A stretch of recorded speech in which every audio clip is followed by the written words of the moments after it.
কেউফালে গুজৰি গুমৰি আহিলে বান উটুৱাই নিলেহি গাঁওখন সুখৰে ঘৰখন পলকতে উটি গৈ গোহালিৰে গৰুহাল পলকত নিয়তিয়ে মোক কৰিলে কঙাল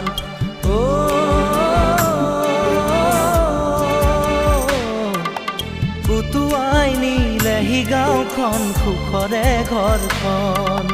কেউফালে গুজৰি গুমৰি আহিলে বান উটুৱাই নিলেহি গাঁওখন সুখৰে ঘৰখন পলকতে উটি গৈ গোহালিৰে গৰুহাল পলকত নিয়তিয়ে মোক কৰিলে কঙাল